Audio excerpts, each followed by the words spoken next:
Hey, what's up, everybody? Welcome to my channel. My name is Paul, the Canadian Snowman, here once again with some more Ottoman history.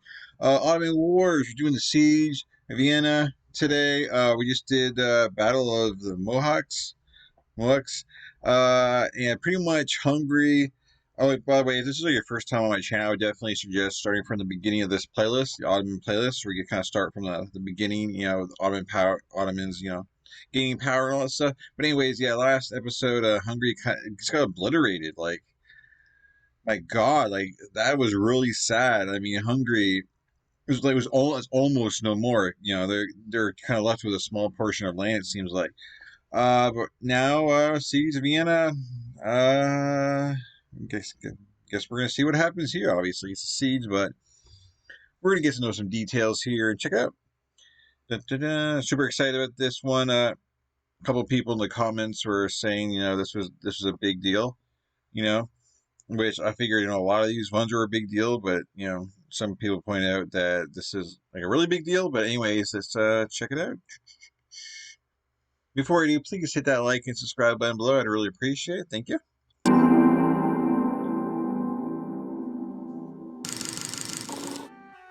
The year was 1526, and the Ottoman Empire had wiped their once mighty Hungarian foes off the map. The Catholic world looked on in suspense as the ambitious Sultan Suleiman and his elite janissaries pushed deeper into Europe than any Islamic empire ever had. But as they expanded westwards, they encountered another formidable opponent, the Habsburg dynasty of Austria. The struggle between these two powers would soon escalate, and resulted in a Turkish army pointed at the heart of the Holy Roman Empire. Welcome to our video on the First Ottoman Siege of Vienna, the zenith of Suleiman's European conquests. Okay. I've heard of the Habsburgs. The Ottoman victory at Mohacs, the Hungarian army was annihilated and its government decapitated. King Louis II had perished in the battle, and with him sunk the future of his kingdom. A power vacuum engulfed Hungary, and in its wake, two claimants to the throne arose. In late 1526, the native aristocrat John Zapoya was elected by the Hungarian lower gentry. The following year, the higher nobility elected Ferdinand I, the Archduke of Austria and brother of Charles V, King of Germany and inheritor of the Habsburg monarchy. Ferdinand was quick to act, sweeping in to establish control over the northwestern territories of the kingdom, establishing a capital in Poznosy. Meanwhile, Zapoya consolidated himself in Transylvania. He knew that he would need support against his Austrian rivals and their powerful Habsburg allies, and thus had no choice but to turn to Suleiman. The Hungarian would-be king and his rump state became a vassal territory of the Sultan. Okay. Ferdinand asserted his claim to the throne by launching a military campaign into the Hungarian heartland at the head of an army of 18,000 German mercenaries. Zapoya found himself bogged down in a Slavonic peasant uprising in his southern territories, and was taken by surprise when Ferdinand took the city of Buda with little resistance. He quickly rallied a force of 7,000 men, mostly Hungarians, Transylvanians and Serbs, and marched out to meet the German host. 7,000 versus 18,000? In the fall of 1527, Ferdinand decisively defeated Zapoya at the Battle of Tarzal. I mean, there was a 7,000 versus 18,000, they said. Like, man, like, you knew you were going to lose, but I guess, that's his country, and even if it's likely he'll lose, he has to do something, right? You just can't sit back and let Ferdinand just take over and do whatever he wants. So he had to do something. It's just kind of unfortunate, that he didn't have enough people. Austrian Archduke followed up and defeated Zapoya at the Battle of Tarzal. The Austrian Archduke followed up his success by smashing Zapoya yet again the following spring at the Battle of Zina. By the end of his campaign, Ferdinand and his mercenaries had seized control over much of the Hungarian heartland, and his claim to the throne of Hungary was looking ever more solidified. Sepoya had fled to Poland, licking his wounds. From there, he sent desperate correspondences to Suleiman, beseeching his suzerain to intervene and drive the Germans out of Hungary on his behalf. The Sultan was quick to respond. In the spring of 1529, campaigning season had begun once again, and the Ottomans started mustering a massive army in Bulgaria, comprised of 125,000 men and 20,000 camels, and significant amounts of cannons. As always, the Turkish army included soldiers of all the empire's Christian and Muslim ethnic groups. Suleiman's colossal army began its northward march, but it was not without hardship. The spring rains bucketed down, turning the dirt to mud. Many Ottoman cannons had to be abandoned. The camels, too, not used to the soaking conditions, began to perish en masse. What? By the 18th of August, the Ottoman army had returned to the... Yeah, I don't know, like, I guess camels just don't like the rain. I'm not, I guess that's why they're known as being in the deserts and stuff like that. It's just, I don't know, like camels, they were dying because of the rain. I guess maybe they're drowning, maybe it drowns them, I don't know, but this seems kind of crazy to me. I know that out of all this, I pick up the camels, but anyways. But yeah, like you have this long, I mean, they got a long way to go, and we don't have paved roads or anything, so yeah, everything's gonna be muck, and that's a lot of men. Like they're moving extremely slow as well. So damn, other enemies probably up here waiting for them, The Mohács plain. Sepoya was sitting there with a host of 6,000 Hungarian cavalrymen and joined forces with his overlord. Despite the hardships, the Ottomans swept through Hungary like a tidal wave, dismantling Ferdinand's gains town by town, most of which put up little to no resistance. On the 8th of September, Suleiman seized the capital of Buda and placed it firmly in the hands of John Sepoya. Suleiman then continued to assert his dominance. In the following weeks he conquered Gran, Tata, Komaram and Rab, delivering blow after blow to the Habsburgs. European sources claim that the Ottomans laid a path of destruction behind them, murdering and pillaging as they marched onwards, committing numerous atrocities. Yeah. The Sultan's campaign had brought him within striking distance of the heart of his great... Well, it seems like Suleiman and the Ottomans seemed like they kind of like saved Hungary there, because Hungary was, I mean, their king wasn't even in town, They were, he fled, and Hungary was, down to a very small area, and he came back. It seemed like kind of saved the day kind of thing, He kind of prevented, Ferdinand from, I guess, taking over even more, So that's a good thing for Hungary. Enemy, and thus the Ottoman Sultan marched his armies past the Hungarian border and into Austrian territory towards Vienna. The trek was arduous, and the torrential downpour continued to torment the troops. Ottoman sources claim that yet more horses and camels were swept away by the water. Many men drowned in the river, while more were forced to climb onto trees and spend 2 days and nights there to avoid being washed away. Okay, I get it. I'm sorry. Okay, so the rain was that bad. Basically, it was flooding, and basically, the rain. It was so bad that if not, people were being washed away. Animals, they're just not used to it, especially camels in those conditions. So okay, I get it. It's just unfortunate that this season just happened to be like really bad when it came to water. Rain and water.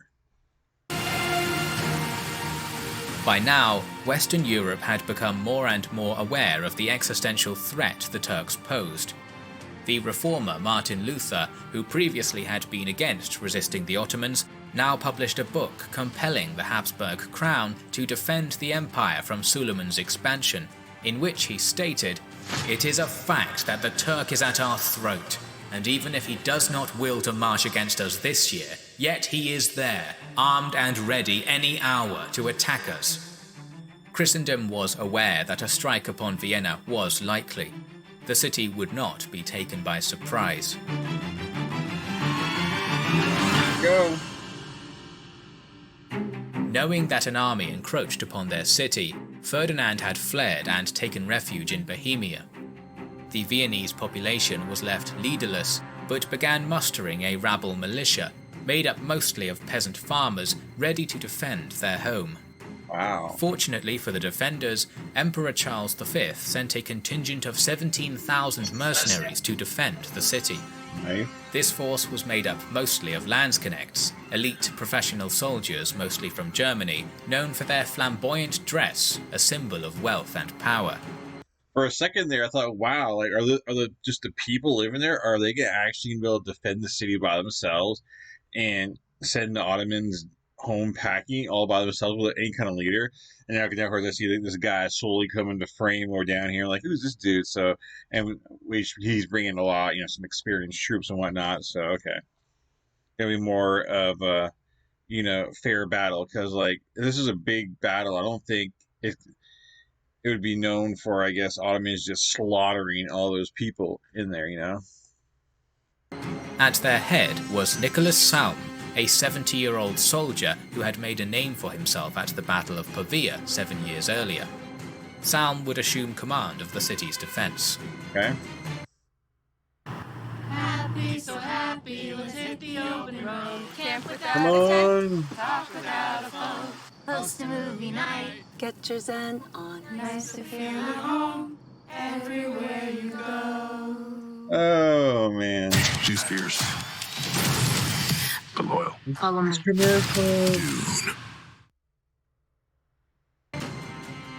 Salm immediately set to bolstering Vienna's fortifications. The city Cool. walls surrounding the city's main cathedral of St. Stephen's were nearly 300 years old. They were reinforced heavily, and the gates were bricked shut. Meanwhile, the suburbs outside the main citadel were demolished, eliminating any cover for the Ottoman forces. Great earthen bastions were built along the walls to provide defenders with a greater radius of fire. The city's larders were restocked and the wells filled. Vienna was ready for a siege. Yeah, I knew they'd be ready just because the Ottomans had over 100,000 men, and those men can't just move that fast. So obviously the word's going to get out that they're on their way, and especially with the rain, they're moving even slower. So it gave Vienna even more time to kind of get organized and whatnot, or else it probably wouldn't be that great of a battle. The Ottomans would probably just take over, but looks like we got a fight on our hands. The Ottoman army arrived at the city gates on the 24th of September 1529. They had lost much of their artillery, and many of their men were suffering from illness. Of those fit for combat, roughly 1/3 were the Sipahi horsemen, ineffective in siege warfare. Nevertheless, Suleiman still outnumbered his foe by a wide margin. Sources claim that his 100,000-strong army, with 300 cannons, outnumbered the defenders 5-1, and the latter only had 72 cannons. The Turks were easily able to surround the city walls, isolating it from the outside world. Suleiman delivered terms to his opponents. To the commander and the other inhabitants of the fortress of Vienna, let it be known that if you become Muslims, nothing will happen to you. But if you offer resistance, then by Allah the Most Sublime, your city will be reduced to ashes and young and old slaughtered. Wary of the previous atrocities committed by the Ottomans, the garrison refused these terms. Suleiman. That's right, because they were doing atrocities on their way, when they were taking out back towns from Hungary. Do you think that would have really made a difference? I don't think it would have. I still think they would have, still would have, stood their ground. But I guess that is something to think about. They might, if they were nice as they went and took these towns over and were more understanding, they might have just gave up and go, okay, they're not that bad kind of thing. But then again, I still don't think they would, because you're trading your religion for another, and I just don't think back in those days, that was a big thing. I just don't think they would have done it. Expected as much, and readily boasted that within 2 weeks he would be eating breakfast inside St. Stephen's Cathedral, which he intended to turn into a mosque. And so the battle began. Twice the Janissaries assaulted the city walls, and twice they were repelled by the ferocious Landsknecht mercenaries. The Ottomans had lost most of their great bombards during their march, thus they shelled the city walls with their lighter cannons. This artillery was not powerful enough to do any significant damage to the walls, but some cannonballs sailed over the ramparts, tearing up the cobblestone roads and causing much collateral damage. In response, the Viennese dismantled their streets, exposing them to the soil beneath, which the cannonballs sunk harmlessly into. However, the artillery was a mere distraction to keep the defenders in disarray. The Ottoman sappers dug deep into the earth, creating a network of trenches and tunnels in order to detonate mines beneath the city walls, like they had done in Rhodes 7 years earlier. Right. The defenders were prepared. Salm had a system of water buckets in the cellars along the city walls, observing vibrations in the water to see where the Turks were tunneling. On October 8th, 8,000 Landsknecht sallied out into the ditches, killing many Turkish soldiers and detonating many mines before they could reach the city walls. This hit-and-run tactic had consequences. Yeah, I've seen it. I forget which TV show or movie it was. Yeah, where they were checking the buckets to see if there's vibration. And that's just really cool. They just, how they did that. It's like no crazy technology, just checking buckets of water. And at first I thought these were siege towers because we showed a picture of siege towers. And obviously I just did a video on siege towers. And I was looking for the battering ram and none of them had them. And they had like a bunch of siege towers. They're lined up. And according to the siege video, and usually it was only a couple. So I don't know. Just thought that was interesting. Consequences before they could reach the city walls. This hit-and-run tactic had consequences, as the German mercenaries sustained heavy casualties when retreating back into the city through the narrow tunnels. Oh wow. Despite their efforts, one of the mines detonated by the counter-siege team exploded too close to the city, creating a breach in the walls near the Corinthian gate. The Ottomans saw their opportunity and charged. The Sultan's Janissaries were elite soldiers, but their German opponents were professionals. Forming a pike wall at the mouth of the breach, the Landsknecht repelled the Turkish assault. October 11th marked the holy day of St. Michael, and yet more rain tormented the Ottoman camp. Sickness was epidemic, and the Turks had made little to no progress on the city walls. The morale of the soldiers was at an all-time low. They were running out of food, and their commanders had to resort to harsher forms of capital punishment to keep them from deserting. Oh, damn. This was the day that Suleiman had boasted he would be eating breakfast inside the Viennese cathedral. Instead, the defenders sent him a letter from inside St. Stephen's with a simple message: "Your breakfast is getting cold." Wow. Oh my god. The Janissaries began expressing their discontent and demanded to know if the siege would continue. Suleiman convened a council on the 12th of October and decided he would... Wow, so they knew this about the breakfast in the cathedral, so, wow, like, that's definitely, like, a big play, like, kind of like you're going against, like, an enemy team, and you give them some kind of, like, say, like you suck, you're going down. It gives them something to kind of feed off of, and obviously, they fed off that and go, yeah, right, you're not going to be eating breakfast over here, the overconfidence, of the Ottomans coming in, their enemies were like, oh yeah, really, they kind of fed off that. So that's definitely, that's funny. Suleiman convened a council on the 12th of October and decided he would put his cards upon the table. He ordered one final massive assault upon the city walls, a last-ditch effort to salvage the siege. On the 14th of October, the full force of the Ottoman army bore down upon the city walls. Still, they were unable to breach them. Austrian gunners assaulted the attackers from the city walls, while the disciplined Landsknechts held the line with their stalwart pike formation and volleys of arquebus fire. After only 2 hours, the Ottomans began to see the futility in their assault, and called a retreat. The following morning, snowfall swept through the Austrian plains, blanketing the Ottoman camp. It was clear that the siege could not continue in these conditions. For the Christians, the miracle of a winter storm in October was seen as divine intervention. Sure enough, the Ottomans withdrew and the siege was lifted. Wow. It is generally accepted that in total, the Ottomans lost 15,000 men. The defenders' casualties remain unknown, but they are assumed to have been heavy. Nevertheless, Vienna was saved. Wow. That stops everything, right? On the march home, the Ottoman armies pillaged the Austrian state of Styria. Although Suleiman had failed to take Vienna, he saw and presented the overall campaign as a success. After all, he had undone the territorial gains of the Habsburgs in Hungary and reasserted his dominance there. He claimed that by attacking Vienna, his goal had not been to take the city at all, but to test the strength of his new rivals, Archduke Ferdinand and Charles V. What? The wars between the Habsburgs and the Ottomans were just starting, and we are planning to cover every major battle and campaign they fought, so... Sweet, so that's not the end of that, like, alright, we're gonna get some more, like, a rivalry going on, that's cool.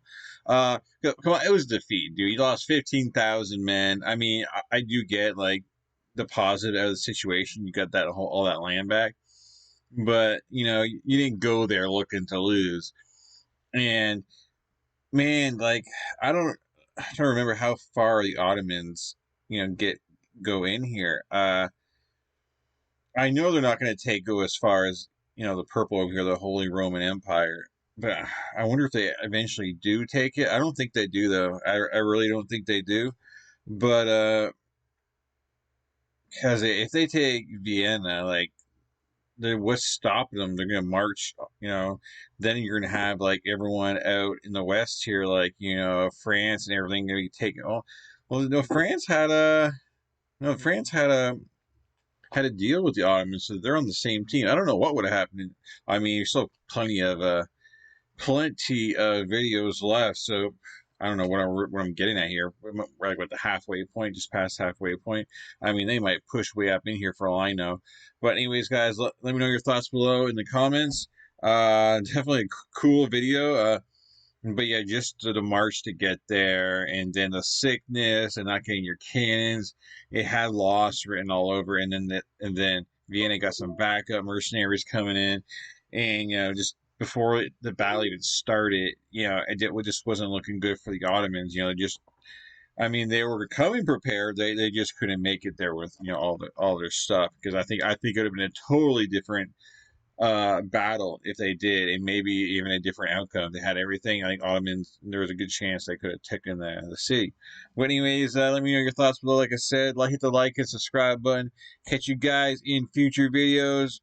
Ottomans, a lot of funds, man. They got a lot of men, man. They don't go down easy, so they're gonna regroup here and march back over there. We'll see. But anyways, peace. Catch you guys in future videos. I am out.